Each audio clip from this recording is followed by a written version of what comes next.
Have you ever had the unsettling sense that someone could see straight through you? Not in a way that frightened you, in a way that woke up a part of you were certain had gone quiet forever. Like suddenly, without warning, you weren't just extra scenery in your own life anymore. Before I unfold the rest of this night, take a second to hit like and subscribe. It really does help more than you know. And if you're drawn into stories like this, I want you here for every one of them. Also tell me in the comments, where are you watching from? Are you in a small town where the evenings fall slow and gentle? Or in a city where the lights never quite go dark? My husband hadn't really seen me in what felt like forever. Not in that way. Not in the way that says, I want you. Not in the way that says, I remember who you are underneath the lists and the laundry. He kissed our kids goodnight every evening, tucked blankets, smoothed hair. Then he'd climb into bed next to me, turn his back, and disappear into a screen, a reel, a scroll, some other world. He'd be asleep in minutes. I'd lie awake, eyes open in the dark, asking myself when exactly I'd gone from being his partner to something in the background. A fixture, a function. So when someone else finally looked at me like I was still then my life, not just managing it, I didn't shove that moment away. I let it breathe. At first, he didn't say anything obvious. No lines. No flirting you could point at. But silence knows how to talk when you've learned how to listen to it. The way his eyes paused when I changed my hair. The way he noticed when I wore a dress I hadn't bothered with in years. The way his face softened when I laughed too loudly at something small. He caught every tiny thing, and I caught him catching them. That's where it really began. Not with hands touching. Not with mouths meeting. Just that quiet, aching realization that someone was paying attention to the parts of me I'd long since assumed no one could see anymore. I told myself it was nothing. You're just flattered, I thought. You're just starving for attention. That's all. I made myself a promise I would never cross a line. But some lines don't snap loudly when they break. They smudge. They soften. They fade into a blur until you can't clearly see where safe ends and dangerous begins. He never reached out and grabbed my hand. He never said, "Let me kiss you." What he did ask, without really asking, was to be allowed to keep looking, to see me. The way I moved. The way I smiled when I forgot to hold it back. The way my sadness sank down quietly when I didn't want to burden anyone. And what shattered me most was realizing I wanted that. I didn't want to be a fantasy. I didn't want to be an escape. I wanted to be looked at like I mattered. Not for what I did, for who I was. They say the most powerful desires are the ones you never speak out loud. Mine started in silence. His started with one steady glance. Klaatu on the outside, I still played my role. The polite wife, the helpful neighbor. The woman who laughs just a beat too late so no one can tell she's busy trying not to feel anything too deeply. But deep under all that, I wanted exactly what he was offering, not his hands. His attention. Curiosity became anticipation. Anticipation turned into this slow, quiet unraveling I was stupid enough to think I could control. I'm in charge, I told myself. I know where the line is. But control is tricky. You think you have it, until the one moment you look up and realize you lost it 3 moments ago, and you never even saw it go. That's how I ended up here, telling you this, not because I'm begging for forgiveness, not because I want to paint myself as the victim, but because stories like this rarely see the light. They live in the shadows of good marriages, in bedrooms where no one fights because no one really speaks. They live in hearts that look perfectly stable from the outside and are starving quietly on the inside. If any part of what I've said so far feels too familiar, if there's a little whisper in your chest saying, I know this feeling, then stay with me. Because this isn't just a dramatic confession. It's a truth I never thought I'd put into words. I'm in my mid-30s. 2 kids. A house that is never fully clean and never fully a disaster.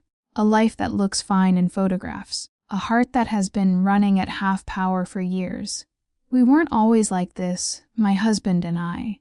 He used to wrap me up in his arms like I was the one fixed point in a world that wouldn't stay still. He used to call me his calm, send ridiculous memes from work, tell me he couldn't wait to come home now. He scrolls, phone in one hand, silence in the other. We share a last name. We share a mortgage. We share a bed. But more and more, it's like we're just two tenants in the same space, trying not to bump into each other on our way to separate lives. I ask how his day was. Busy. I ask if he's okay. Yeah.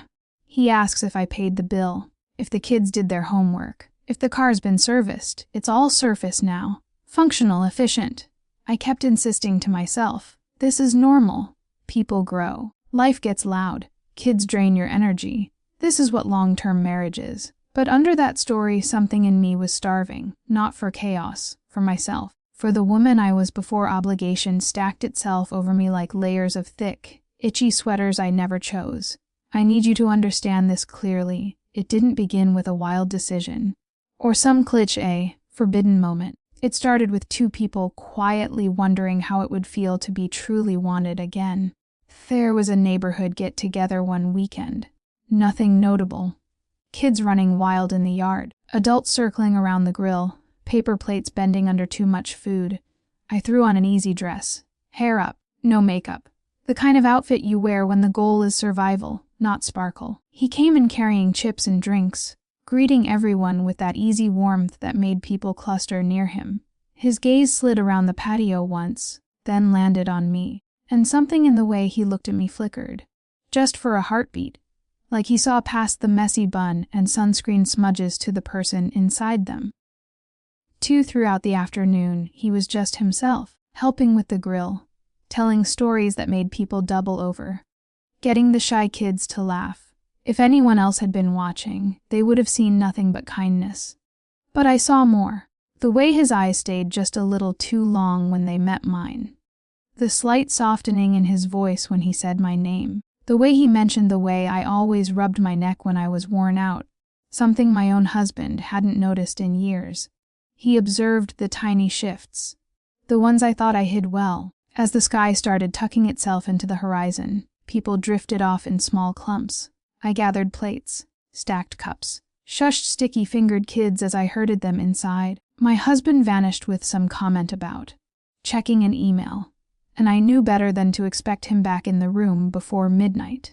Then it was just us, two adults in a kitchen that smelled like charcoal and fruit punch, moving around each other like we'd practiced this dance. "I'll help," he said easily, not making a big deal of it. "You look exhausted." I should have smiled and lied, should have said, "It's fine. Go home, get some rest." Instead, I said, "Okay." So we washed and dried and put things away. The dishwasher hummed, the TV mumbled from the other room, and the air between us filled up with the sound of everything not being said. We didn't stand too close, but close enough that I could feel his warmth at the edge of my awareness. I dropped a spoon into the sink. We both bent to pick it up. Our hands almost touched. Almost. When we stood, our eyes clicked together. He didn't joke. He didn't smirk. He just looked. And in that look was a question neither of us said out loud. "You feel this too, don't you?" My heart lurched. I broke the connection first, turning to rinse another plate that didn't need rinsing. My hands shook under the stream of water. He stayed a step behind me, making polite conversation about the kids, the food, the weather, his words careful, his tone anything but casual. He sounded like someone testing doors in a quiet house, waiting to see which one might open. When we finished the last dish, I could feel his gaze on my back. I turned, and there it was again, that dense, charged quiet. No one moved. My chest felt too tight. My brain screamed nothing has happened, but my body knew better. He told me good night. No touch, no boundary pushed, just one more look that said, "We both know." When the door closed behind him, I kept my hand on the knob longer than necessary, not to hold him back, to hold myself in, because a part of a small, shaking, treacherous part hoped he'd knock again. I went to bed and slipped in beside my husband. He didn't roll toward me, didn't ask how I was, just muttered, "Night," into the pillow. I stared into the dark, replaying every second that had just unfolded in my kitchen. We hadn't kissed, we hadn't touched, but my heart had crossed something, and I knew it. Sleep never really came. When morning finally tugged at the windows, my body felt heavy with the kind of exhaustion you get from feeling everything and saying nothing. I stood in the shower longer than necessary, hoping the water would wash away the prickling under my skin. It didn't. I checked my reflection. For the first time in too long, I thought I want to look nice. For me, I pulled a dress from the back of my closet. Not new. Not revealing. Just me from another time. I brushed my hair all the way. Put a little color on my lips. Nothing dramatic, just a hint of effort. When I walked into the kitchen, I carried this fragile, stupid little hope that someone would notice. My husband sat hunched over his phone, thumb scrolling, coffee cooling beside him. Morning. He said, eyes never leaving the screen. I waited. For him to look up. For him to do a tiny double take. For anything. Nothing came. He drained his coffee, rinsed the mug, and grabbed his keys. Got a long day. Don't wait up, he said, kissing the air somewhere near my cheek. The door closed. I stood in the middle of the room in that old dress and hopeful lips, feeling like I'd shouted into a canyon and gotten no echo back. Then my phone buzzed. A message. From him. You looked really beautiful yesterday. Just so you know. Just so you know. 3 small words. But they hit me harder than any compliment I'd gotten in years. Not because they were poetic. They weren't. Because someone saw. Because someone was paying attention. 2 after that, I started putting effort in again. But it wasn't for my husband. I told myself it was. I said, maybe if I change, he'll wake up. Maybe if I look different, he'll remember. Deep down, though, I knew who I was really hoping would notice. I started spritzing perfume before barbecues, choosing tops that made me feel interesting, smoothing my hair before I answered the door. Every time, I whispered the same well-worn lie to myself. It's harmless. It's just attention. You're not doing anything. There was a part of me that still wanted my husband to step in and say, what's going on with you? If he'd looked me straight in the face and asked, I might have collapsed into that question. I might have told the truth. I might have used it as a lifeline instead of a knife. He didn't. He noticed when the peanut butter ran out. He noticed the power bill due date. He noticed every beep from his phone. He did not notice me. The more invisible I felt beside him, the more alive I felt in the presence of the man who did see me. And still nothing physical happened. I lived on crumbs. On his voice when he said my name. On the way he listened when I talked about my day. On every extra second his eyes stayed on my face when everyone else's moved on. I knew what I was doing. I wasn't some innocent bystander to my own choices. I was building an entire secret world. One where he saw me. Where I was still vibrant, still wanted, still there. My husband didn't live in that world. He didn't even know it existed. I justified it to myself by saying, it doesn't count if nothing happens. But lines don't just live on skin. They live in attention. In imagination. In the quiet, hungry wishes we stroke awake when we think no one can see. Mine were fully awake. It was my idea, the movie night. Let's do something low-key, I'd texted. Kids' movie, snacks, whoever's free. He was the only one who replied, sounds good. I'll bring popcorn from a distance. It was the safest setup imaginable. My husband would be there. The kids would be there. Lights off. Movie on. What could happen? When he arrived, the room brightened in that way I pretended not to notice. He handed over the snacks, ruffled my son's hair, greeted my husband with an easy joke. The kids chose some ridiculous animated film. We dimmed the lights. Everyone settled into their spots. My husband sank into the armchair. The moving glow of the TV reflected off his phone screen, his eyes fixed more on one than the other. I sat on one end of the couch. He sat on the other. Children sprawled between us like noisy, sticky buffers. On the surface, it was harmless. From the outside, it was wholesome. Inside, I was a tangle of nerves and electricity. I was aware of him the way you're aware of a storm that hasn't fully reached your house yet. We didn't touch, but his presence pressed on my awareness with every scene. At one point, the kids leaned forward at the same time, laughing at some silly moment. Their heads blocked our view of each other for a second. Then they fell back, and his gaze met mine across the distance. Just a glance, just a second, but it felt like the room had narrowed to those inches between his eyes and mine. I tore my gaze away first. He didn't chase it. That almost made it worse. When the credits rolled, the kids were half asleep. My husband stood. said something about needing to finish an email, and vanished down the hallway. Didn't kiss anyone goodnight, didn't flick on the light, the TV screen went dark. It was just us. 2 kids breathing softly, 1 woman sitting too stiffly, 1 man too far and too close at the same time. We didn't say anything. The quiet was too thick for small talk. I gripped the blanket on my knees as if it was the only thing keeping me from floating away.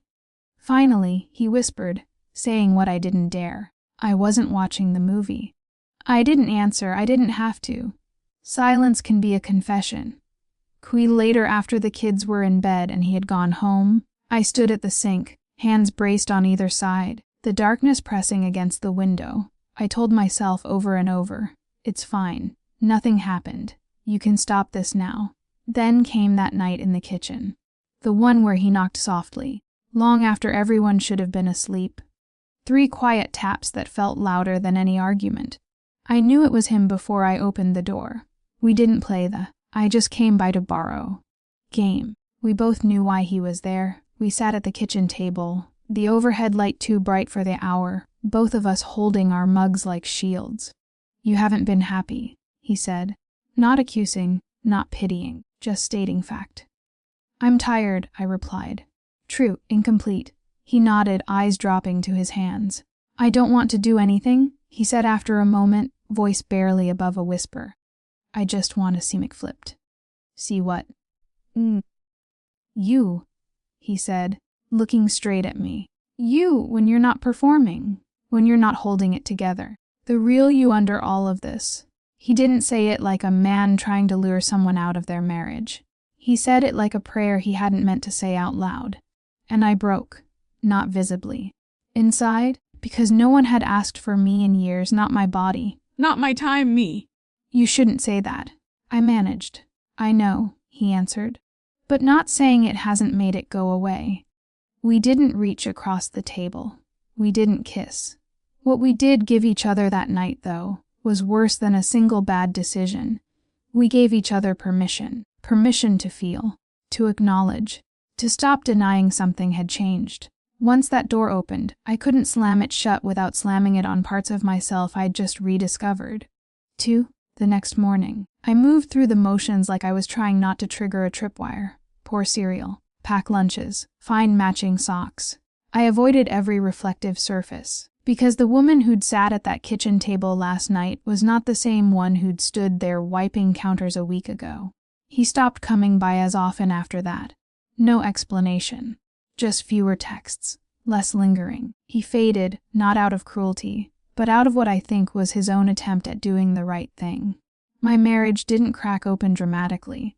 From the outside, everything stayed intact.